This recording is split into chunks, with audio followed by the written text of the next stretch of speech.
Hey everyone, and welcome back to another Chaos Zero Nightmare video. So in today's video, guys, we are going over Veronica. Now, I know a lot of people already probably know that she's a good support character. Some would probably even argue that she's the best. I've only recently started using her, and I do really like her. But I'm not as versed as other people, but there are some things that I've started to accumulate after using her recently. So I figured I'd just share it here today. Okay, so let's start with her cards, then we'll talk about other combatants, we'll talk about partners, my current save data, because there's one or two neutral cards that I really think you should prioritize on her. And yeah, we'll talk about epiphanies, all those other things, and then show just a little run of her kind of doing what she does. Okay, so her first basic attack card is Rapid Fire, where you have a 20% chance to create a Ballista card. Now, Ballista is her entire mechanic with a sub-mechanic revolving around Reload, which what it does is it increases the amount of damage that your Ballistas do. And she has a bunch of different options. We'll get into that. So these two basic cards, they're okay. I wouldn't say they're great. You're probably going to be using them if you don't have anything else in your hand. But the fact that it does have a 20% chance to create another Ballista card is quite good because the Ballistas themselves are good. If you have Veronica and you don't see that line, it's because the potential over here has not been unlocked. That's what unlocks that. Okay? All right.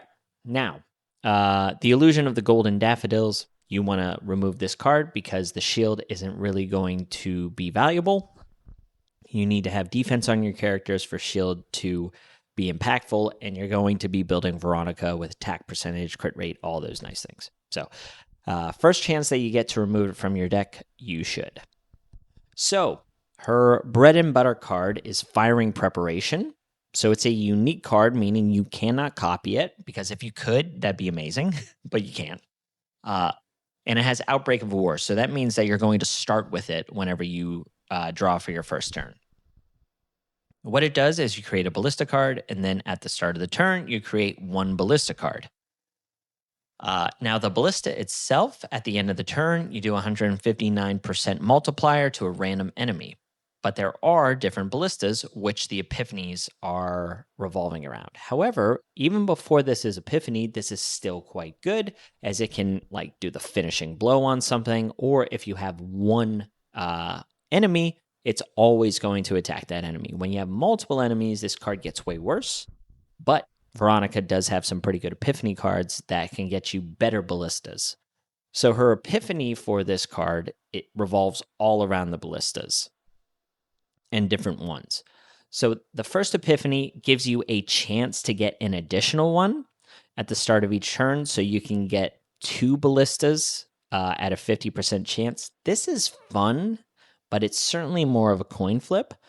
I wouldn't say that it's bad, because 50% chance is actually high. It's not like 20% chance on her basic cards, but still, it's not super reliable. Piercing Ballista does additional damage if the enemy has a shield. This can be good in certain scenarios. There is a water chaos area that revolves around shields. So if you wanted to use her as your support alongside like a barrel, which I'll mention in the combatants as a pretty good partner for her, this is where Piercing Ballista is going to be quite good in the blue chaos areas. Enhanced Ballista, I think, is more of a late game card. So the 30% crit chance is so valuable. Crit chance is such a hard stat to acquire in this game. And if you crit, you're doing so much more damage. So they do make it very hard for you to acquire.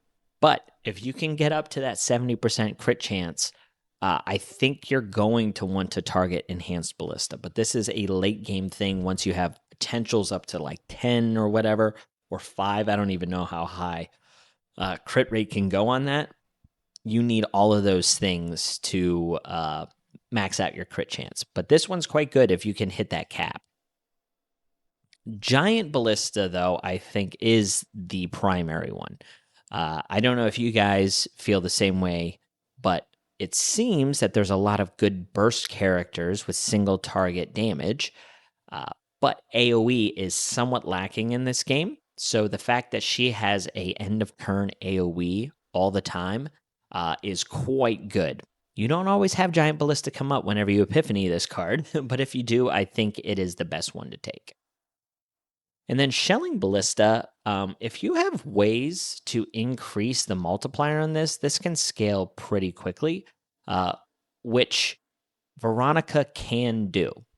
She has another mechanic, like I mentioned, called Reload, which we'll talk about here in a second because a lot of her Epiphany cards below outside of her starting deck do pertain to Reload, where Shelling Ballista can be good. The issue is that it is still random enemies. Not that that's a bad thing. All of it's kind of random unless you have a single enemy or if you have Giant Ballista. But Shelling Ballista can also be quite good. So all of these cards, like, there's not a bad Epiphany here. I just do think Giant Ballista is the most universally, useful of the ballistas. But all of them are quite good. All right.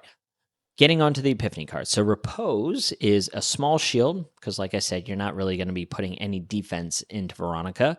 And then you draw 2 other combatant cards. This is quite good, especially if you're trying to get cheeky with your combatants and you're trying to pull off certain combos. It's still, you don't know what you're going to draw, but it's nice that you're not drawing Veronica's cards. So when it comes to the Epiphanies, you do have the ability to 0 AP this and draw 2 other combatant cards.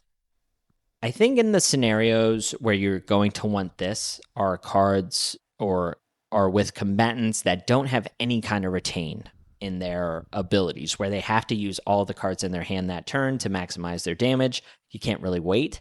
Where the 0 AP is going to be necessary because you need all the AP you can get with your damage dealer. Characters like Rin, this is super important to have a 0 cost card like this, to where you're just drawing into Rin's other damage cards and she's doing all of your damage outside of Veronica's ballistas.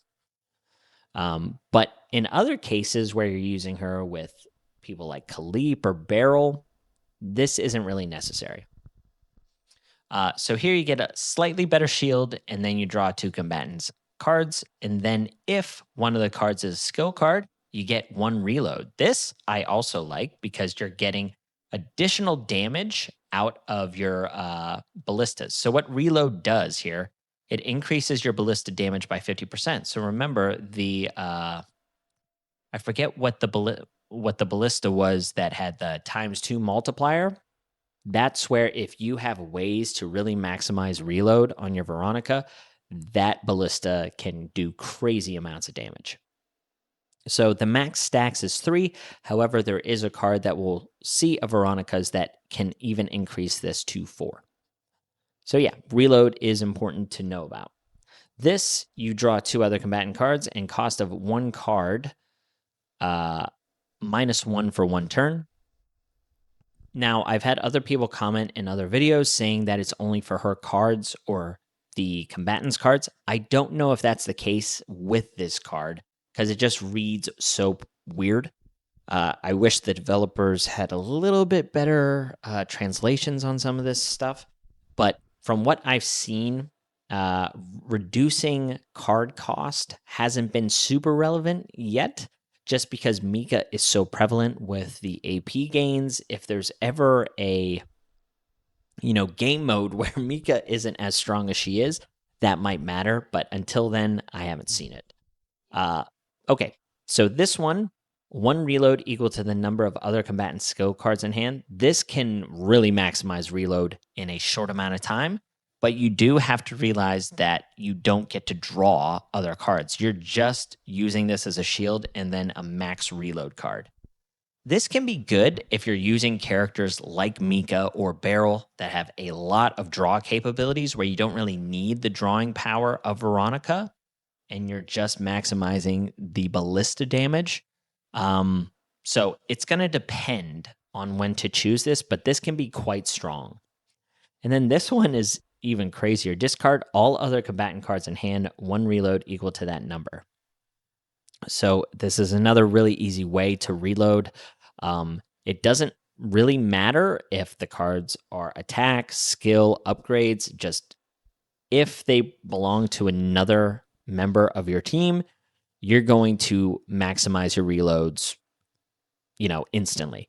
So this is also very strong, but it just depends on if you're using her as a character like for damage, or if you're just using her as support to draw into other combo pieces, or if she's just there for chip damage. She can go a whole bunch of different directions. She can be your main DPS. She can be a draw, shield kind of character for you, or she can just maximize the damage by reloading all of the time. So yeah, as you'll see with the other cards as well, like it just depends on who you're pairing her with on when to get these epiphanies. She's very diverse, in my opinion. So Pennant of Resolution is an upgrade card, and it says when another combatant uses a skill card, 1 reload. So remember, this is static. So this is pretty good for your reload. However, there are times where, and I think I'm just pairing her with the wrong combatants probably, I don't really use this one. I just have other things that seem to be a little bit better, and I think it's because I'm using her more of a sub DPS rather than my main damage dealer. But yeah, so anyway. First epiphany, when using a skill card, 1 reload. So when anyone uses a skill card, 1 reload, this is whenever another combatant. So if you use Veronica's skill cards, it will also tie into this. This is a just slightly better version. This pennant is unique, so that means you can't copy it, but it says when another combatant uses a skill card, you reload 1, and then if 3 skill cards are used at the start of the next turn, create a micro ballista. So a micro ballista is 42% extra attack, so it is tiny, but remember, reload is increasing the damage of your ballistas by 50%, so this can scale quite quickly, and it's getting... you're pairing that micro ballista with the other ballista that you epiphanied prior with firing preparation. So it stacks, pretty quickly. I do like this one. You're only going to pick this, though, if you are using her alongside other characters that just have tons of skill cards. If you're not using combatants that have other skill cards, you need to stray away from this. However, maximizing this, I think, could be a lot of fun. I haven't even tried this yet because I don't think I have the right characters. I believe you need Cassius to really make this work, and I don't have him yet. But yeah. So this is a skill card, meaning it's not static, but it does have Exhaust 2 for 1 turn when a card is used. Any card, 1 reload. So if you're using a high AP team with Mika, I think this is where this comes in like pretty handily, where you can just use a lot of cards and maximize reload for that turn. I think this can be quite good. Outside of high AP teams, I don't think you're going to be picking this one. This is whenever another combatant uses skill card, 1 reload, and then you have 50% chance to do an additional. Again, kind of a coin flip thing along with some of the other cards. I would stray away from this because I want to know what I'm getting. And if you just epiphany this to the base mode, that really stinks because the only thing that changes here is the 50% additional chance. And I don't want an epiphany card that just gives you a 50-50 chance. And then the last one is quite interesting. It's Retain and Retrieve 4, where it just reloads 2. I tend to over-prioritize retain cards. All of the kind of compositions that I've been using have tons of draw, and I don't have enough AP to utilize all of them. So cards that have retain where you can use them the next turn are just so important for me. So I tend to over-prioritize cards like this, and Reload 2 is good. I will say, though, I think The one furthest to the left is probably the best upgrade if you're using her alongside other skill card combatants, which most of my strategy does revolve around, other than needing Cassius. But there are some other characters in the game that do have skill cards. Mika does have a decent amount of skill cards in her kit. And then I tend to prioritize this one on the far right just because of the retain. All right, Sir Kowalski, her little hamster friend. Choose a ballista in hand, 100% damage until used, and then you get to draw. So this is a cool little card, and his epiphanies are also good. Choose a ballista in hand, 150% damage until used, and then you draw 2. Again, where I've used her, I don't necessarily need the additional drawing, so I don't prioritize this one as much, but I do think there is going to come a time where we won't be able to use Mika as often, and the drawing for, just finding your combo pieces outside of Mika might be a little more important. So Sir Kowalski's far left epiphany could come in handy later down the road. This one is a draw one. For 1 turn, you get 30% ballista damage. So if you have decks that are going to be able to generate micro ballistas, or you have ways to, again, reload a lot for that other ballista. I need to know the name of it before we keep talking about it. Shelling ballista, the one that has the multiplier. So if you're prioritizing reloading and that other ballista, the 30% ballista damage is kind of fun, while also creating like the micro ballistas. So those go hand in hand, I think. This is a draw 2. When drawing a skill card, create a ballista. This one I like. I don't know if this only pertains to you drawing with this card. And I think it is, because it's not like an upgrade or anything like that, but still, if you have a high count of skill cards in your deck, creating a ballista is her whole thing. And if you're also pairing that with the reloads, this can get out of hand. 250% damage to 1 random ballista. This is where those shelling ballistas can get crazy high damage. Then the card is exhausted after activation. So this is like a huge multiplier, which is fun. And then this one, choose and exhaust 1 ballista in hand, create 2 ballista cards, and then minus 25% damage until used. I still think that this one is good.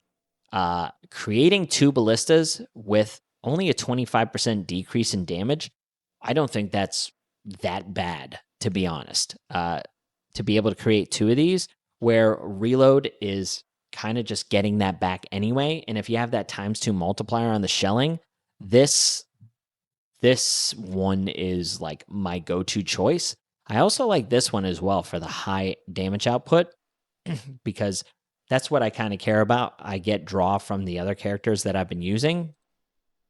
But yeah, I've liked that. And then the bombardment prep is where you can get the additional reload. So you can go up to 4 reload instead of 3. Very good card. Okay, so for her partners, what I've tended to see is the amount of ranger partners available, like readily available, aren't really there. Most of them are 5-star. However, Rosaria is good. The assigned combatant's extra attack damage is increased by 20%, so ballistas are considered as an extra attack damage multiplier, not straight attack. So extra attack damage is important to know here. When the assigned combatant uses an upgrade or skill card, which we saw with her deck is pretty often, you have a 50-50 chance to gain 1 morale, so increase your damage output. You can draw an enhanced card. If there's no enhanced cards in your draw pile, just draw 1. So it's a draw skill. The ego skill you don't tend to use that much on this character. You're just using this for the morale boost from time to time, along with the additional damage.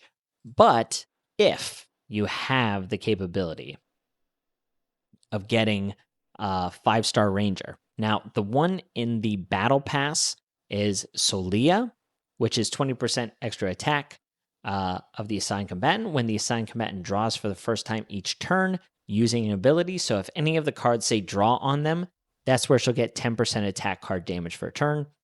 This is also a damage multiplier with Mark, which increases damage. So this is a better ego skill, and it's almost comparable with the Ranger effect. So this isn't a great Ranger for Veronica out of the Battle Pass.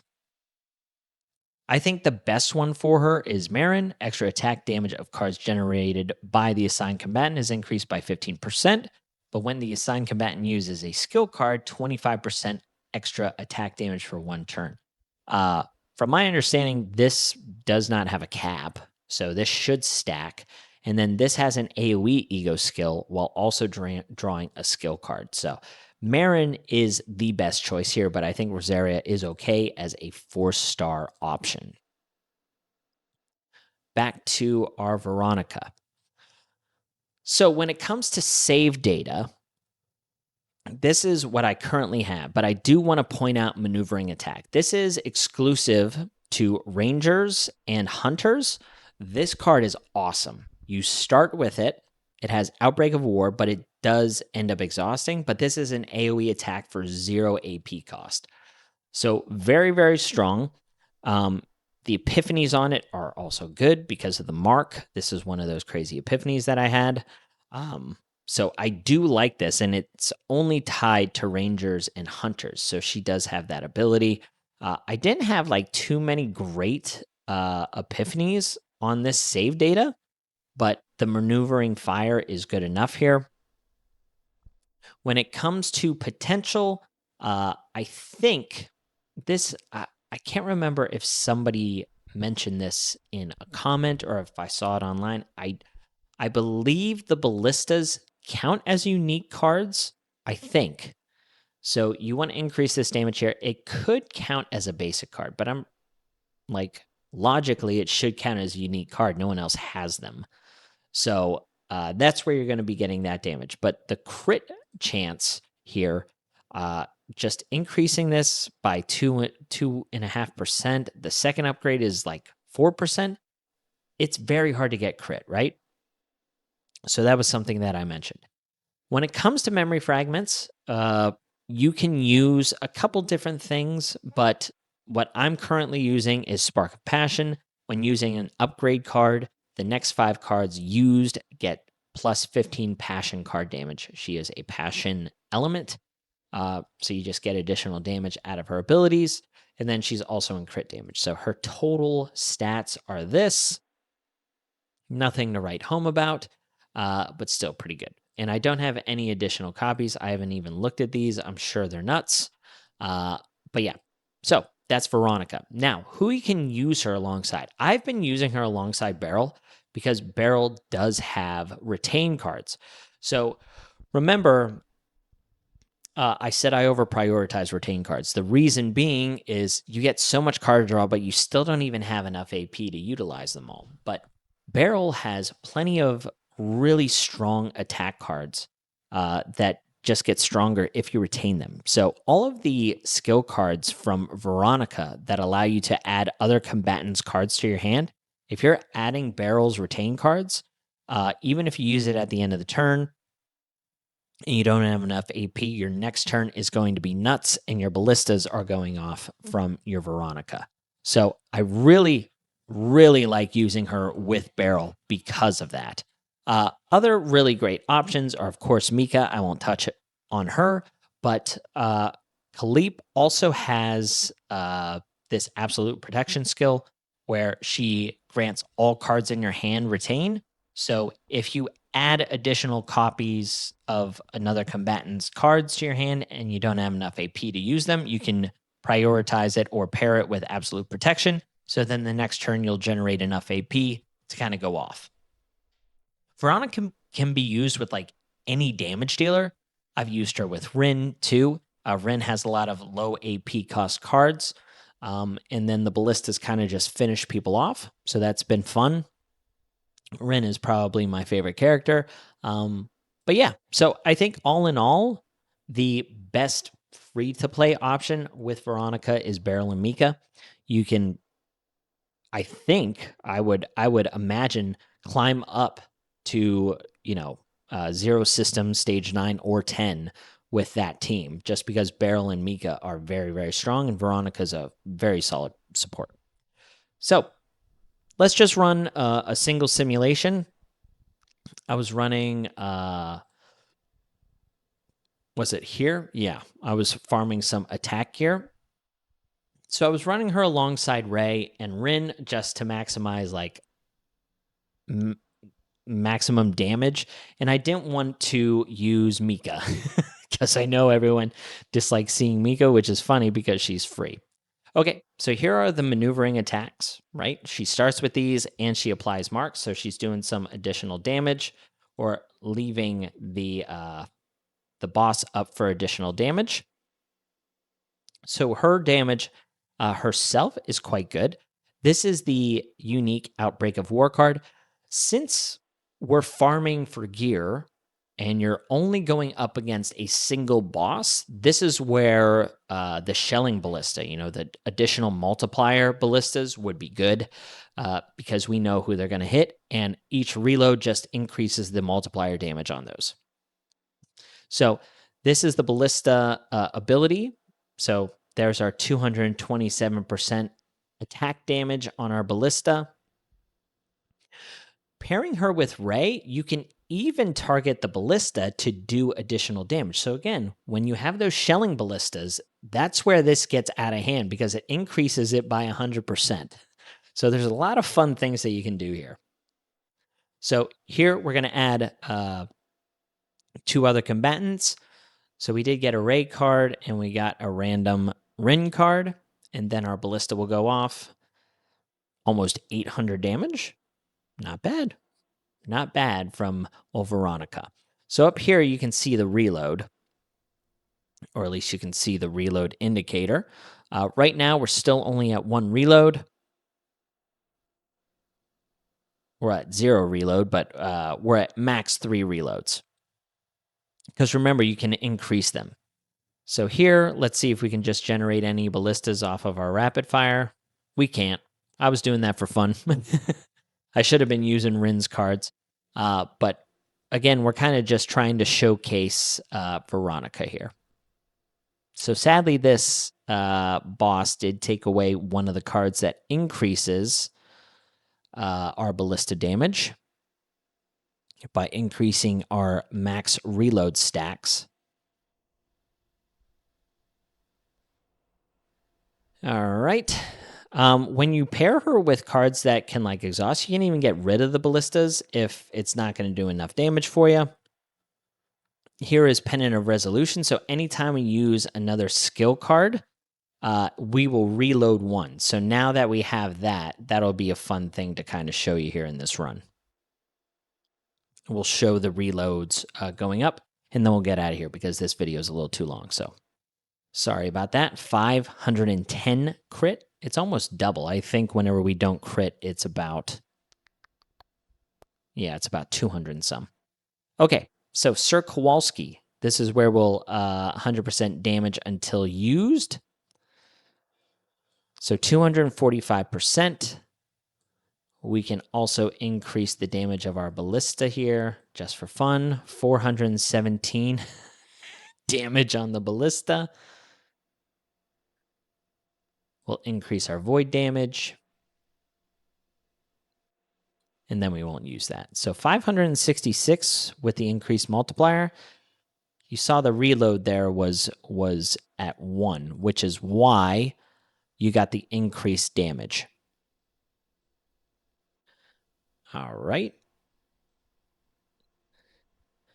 We haven't drawn any skill cards for me to show you, at least. Oh, we did. I just didn't call it out. I'm sorry. So the next skill card that we get looks like he's eating a lot of our skill cards. Okay, so right here, our Rin card, you'll see when we use this skill, her reload is going to go up by 1. Actually, let's use Sir Kowalski first. Okay, so right here, skill card. So that's from the upgrade, right? We're using another one, so the reload is going up again. So you see how much the damage multiplier is going up on this thing. It's getting pretty high. And our Rin here is doing pretty decent damage.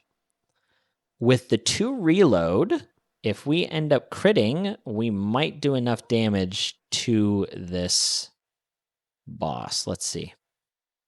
Oh, almost. It was close. 1,000. Oh, something ended there. But yeah, so that's Veronica, guys. If you have her, share some builds below. I hope you enjoyed. I appreciate you watching. I really do. All the support for this game has been great. And as always, catch you on the next one. See ya.